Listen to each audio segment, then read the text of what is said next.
অনেক দিন পর সন্ধেবেলায় বেরিয়ে পড়লাম ৩ বন্ধু একসাথে। তো আমরা ৩ জন অনেক ছোটোবেলাকার বন্ধু এবং ৩ জন ৩ জনের মধ্যে খুব আন্ডারস্ট্যান্ডিং ভালো। কারো একজনের মুড অফ থাকলে বাকি ২ জন ঝাঁপিয়ে পড়ে মুড অফ ভালো করার জন্য। তো যাকে তোমরা এখন দেখছো তাকে তোমরা চেনো। আর সে হচ্ছে আমার একদম পড়াশোনার শুরু হওয়ার আগেকার বান্ধবী। আর যেই ছেলেটাকে তোমরা এখন দেখছো সে হচ্ছে আমার জীবনের একমাত্র ছেলে বন্ধু, যে ছোটোবেলা থেকে আজ পর্যন্ত টিকে গেছে।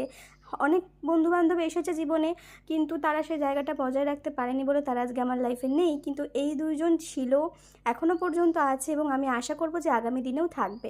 তো চলো, অনেক কিছু বলে ফেললাম, এবার একটু খাওয়া দাওয়া করা যাক। প্রথমে চলে এসেছে চা, চা শেষ করেই চলে এসেছে পকোড়া, পকোড়া শেষ করেই চলে এসেছে রোল। তো চলো, অনেক কিছু খেয়ে ফেলেছি, এবার বাড়ি ফিরতে হবে। বাড়ি ফেরার সময় আমার ভাই আমাকে নিতে এসেছিলো, আর ওদের ২ জনের বাড়ি যেহেতু একদিকে, সেই জন্য ওরা একসাথে চলে গেল। চলো টাটা, বাই বাই, দেখা হবে পরের ভিডিওতে। সবাই সুস্থ থেকো, ভালো থেকো।